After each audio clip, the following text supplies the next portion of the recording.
Welcome everyone to our Landscape Masterclass tutorial. I say this every week, don't I? A fascinating range of questions. And to be honest, a lot of the questions that have arisen in recent weeks about our landscape pursuits have really come by surprise. I never thought even a week ago that we might be talking about such considerations. Not because they're not important, but it's also timely because of things in our own professional lives to do with online sales, web galleries, and the discrepancies between our images appearing at different sizes, in different contexts, on different media, framed, unframed, and so on, and the problems for the connoisseur that can arise from such considerations. Let's have a look at the questions and the running order, and I'll give you a few more insights and details into the motivation behind where we're going with these questions and topics. The first question is a follow-up from our recent digital fine art printmaking tutorial, where we were discussing my emotional theory of print size in relation specifically to gallery installations and the exhibition of prints in general. My friend's wondering how that might apply to online galleries and print sales. Now, fascinating question in of itself, and a precursor or a lead in to this larger concern about beautiful landscape work they're selling online and offering their prints on all sorts of media: metal, metallic gloss, handmade origami papers, Canson baryta, and so on. And they're despairing that their prints look so different. Now, the interesting thing is, this is not necessarily coming from the photographers themselves, but clients who have purchased an image based on its appearance on the web, only to receive a physical object, the right size, the right dimensions, but its appearance is radically different. And I'm not just talking colorimetric differences here. So we need to explore and expand what my friends are talking about, because there are many different criteria that we can assign to these similarities or differences. There's a case study, our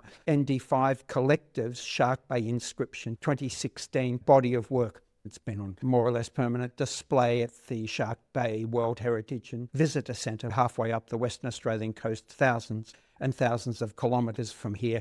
And one of my images I've never been able to satisfactorily convey on a web page for reasons I'll make manifest. But when certain colours values suffer, the feeling also suffers. And for me, that is completely unacceptable. Another not uncommon occurrence where we need to print the same image on a different paper, and I'm not making my own profiles, or I haven't got time to make a new profile. All of these conundrums conspiring to give us an unnecessarily hard time. And the changes in the appearance of an image, the same file, not just printed on different media, but exhibited, encountered, engaged with at different sizes. So how do we go about making these tweaks, these adjustments, if they're important? Then this murmur, which is growing perhaps into a cacophony amongst other friends who are using AI tools, but are feeling those tools are heading in the wrong direction, doing things for the photographer, upscaling, sharpening, noise reduction, and so on. They're no longer as enamored with as originally a year or so ago. So this is a problem, because their reliance on the AI tools and the agency within those tools to do these quite sophisticated, let's say, sharpening, scaling undertakings that they feel are necessary. So we'll share with you how we work with this. And of course, we've gone over this in the workshop and several other tutorials. So let's update all of that. And then another question: what are the things we need to be considering in our digital photographic systems when the intention, what we're doing, technically speaking, is creating image quality of the highest order in our landscape work, and in particular in very remote areas? So a fascinating question, but it also begs a whole range of other questions. How does technical qualities, what are they also associated with in terms of emotional, aesthetic, political, environmental, and other concerns?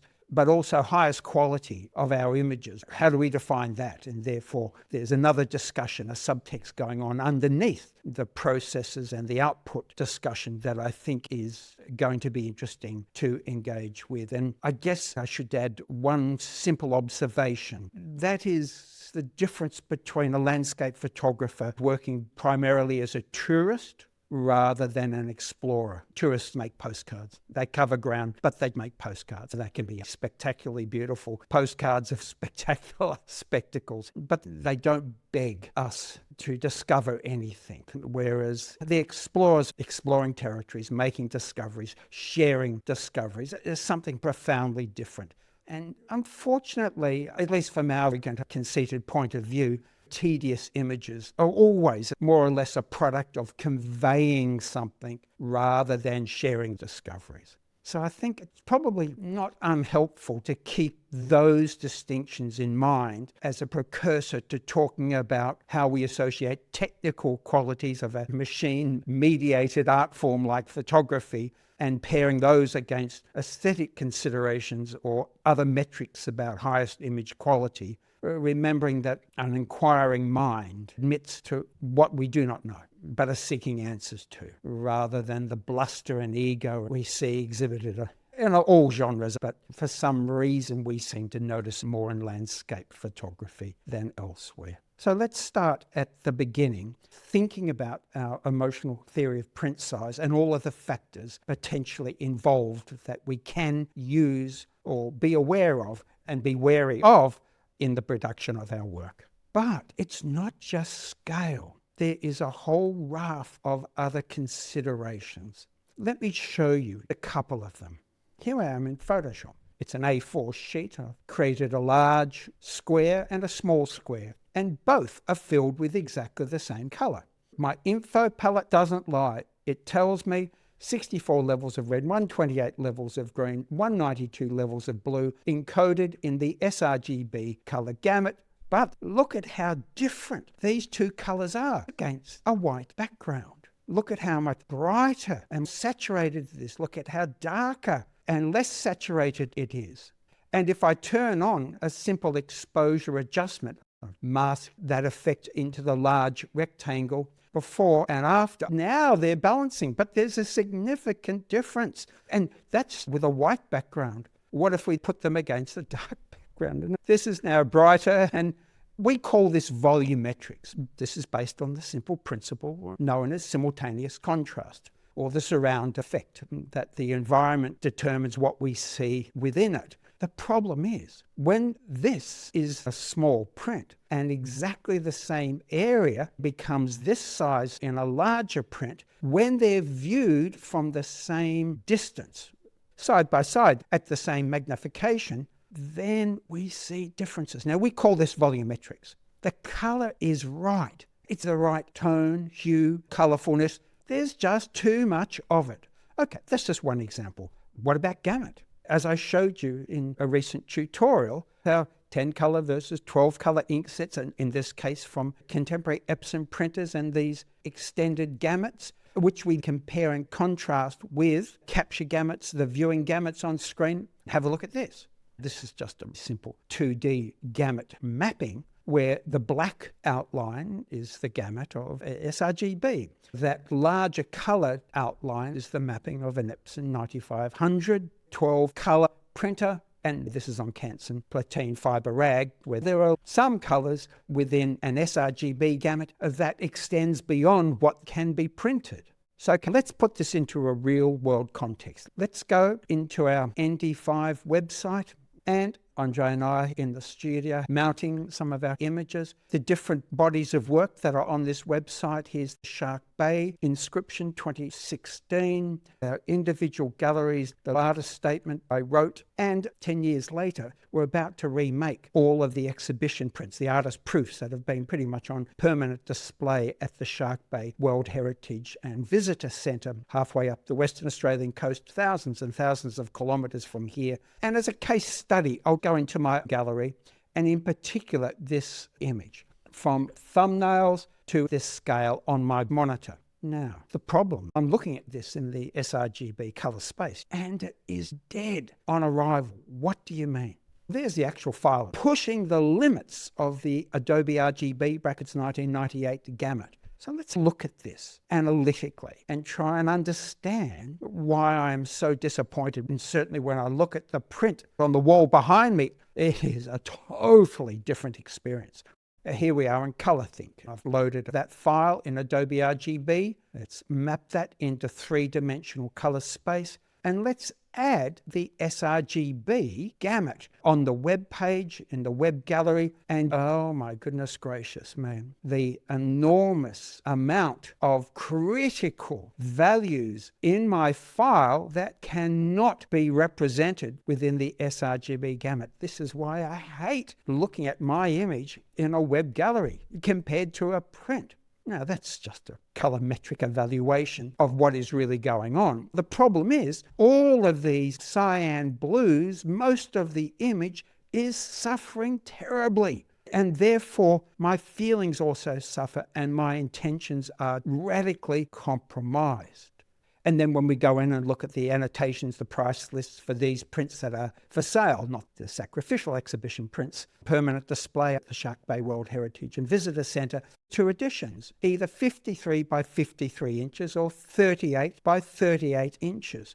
That is a scale that dwarfs even my 31.9-inch ASO Color Edge graphics monitor that I'm looking at this image on. And remember volumetrics, let alone out of gamutness and all these other considerations. Yeah, that doesn't look anything like my image. So what do we do about such things? Because they're ever real. So let's go to that question from another friend about adapting our images that have been perfectly stylized for one particular paper and then having to render them on a different paper. And in this case, it's the same paper, Canson Reeves BFK, and the traditional natural white, warm tone version of this magnificent paper, but also the contemporary cooler tone version of this paper. Let's use this as another case study with a separate image where we're adjusting such things. One of our Indy 5 collective members, Tony Hewitt, his survivor tree in the midst of smoke engulfing bushfires from Digital Fine Art Printmaking Workshop. The same image with custom profiles I've made to extol the virtues of each of these different papers, from highly fluorescent semi-gloss luster surfaces like Canson Photo Luster to, here's origami. The texture on this paper is extraordinary, and deckled edges, profound differences, Baryta photographic, metallic pearl. Oh, what a mess. Here is the file I've printed on all those papers using different custom profiles, and the text layer where I would change the name of the paper I printed on so it could be displayed on a gallery wall at a fine art printing workshop, except I'm not soft proofing. So let's go into our custom proofing. There's Canson Platine Fiber Rag, and what about a highly textured paper, let alone a warm tone paper, let alone a cold tone paper? Before and after, everything changes in its appearance. Now, herein lies the problem. To me, that is not the same image, not even the same image in the drawing composition. The coolness of the paper makes the image shrink. It's like I'm looking through a tunnel, whereas here in its native state, I'm looking at it larger than life, let alone if I now swap to our generic warm tone proofing profile. There's cold tone and there's warm tone. Cold tone, warm tone. The image looks bigger, everything's advancing. Look at how three-dimensional this has become. But hang on, even if I proof on metallic, I don't get the metallic sheen. I'm proofing this on acrylic rag. I don't get the texture of a raking light or a flat light or a broad light. I can see so little on my screen compared to my prints. So how do we then go about making these adjustments? Let me show you. If I use this aerial as an example, let's say this has been prepared for printing on our warm tone paper, and I turn the proofing off and on. And the coherence, the energy, how all of these parts relate together, this surging emotional convergence of thoughts, feelings. What a metaphor for our state of affairs. The problem is I need to print this not on that warm tone paper, but on a cold tone version of it. Now, it's no good proofing on a cold tone profile. I don't even have a profile, but I have the paper. So in order to confer, and this is the Reeves BFK example in that third question, here I'm soft proofing with the profile for the paper I have been printing on. But now I have to print it on the cold tone version of that paper for a whole variety of reasons. So I have the cold tone print in front of me under my standard print viewing conditions, my proofing light or the gallery lighting that the prints will ultimately be viewed and judged under. So in this case, the gamut changes not at all. Dmax changes not at all. Texture changes not at all. It is just the color of the paper and therefore the color of the whites.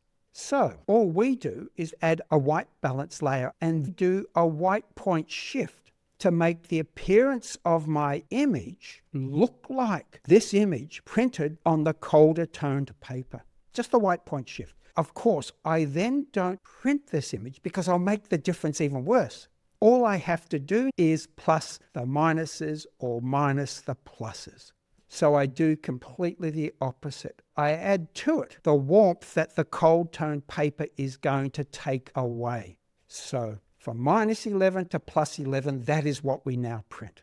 But when we're outsourcing our printing and the results of our printing is very different to what we see on our screen, and we don't have any control over the management of color in our digital workflows above and beyond what a Lightroom or a Photoshop gives us, then we made those adjustments in all of our primary and global colors to match our screen to that outsourced print, or even the print that we made in a non-color managed workflow in the studio. So we make the screen look like the outsourced print, and then we minus the pluses and plus the minuses, and that is like a handmade profile that sits on top of our image.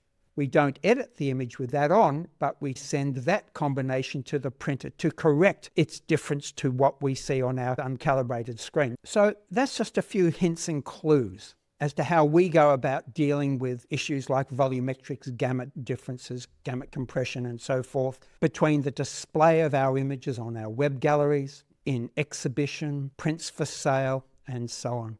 And these things matter for us. And that's why we spend time doing such things, investing in such things. Because for us, the things going on our side of the lens, as Andre says, are the most important subtext, let alone major criteria by which we judge our success as a collective, as individuals, let alone as explorers above and beyond where we are trying to share something, or at least discover something that we don't yet know, but care about no less. So it's putting in place technical bits and pieces with various value-adding properties or qualities. For us, it's potential. Pre-production has always been proper production. Because remember, we're out there, not as postcarding tourists, as explorers, undertaking things we don't yet fully or even in part understand in the hope of making more sense of what we're doing that we feel compelled to do at the same time. Anyway, I'll leave it at that, in the hope that something there has been of some interest and some help along the way. Certainly look forward to you reporting back in terms of your web galleries versus your prints on all these different medias and how you go about adjudicating and resolving any potential conflicts, let alone turning the representation of your thoughts, feelings, cares and concerns into something of real import, real presence, where you have the best possible chance to help others, not just yourselves. All right. All the best for now. Looking forward to the next time. See you soon. Take care.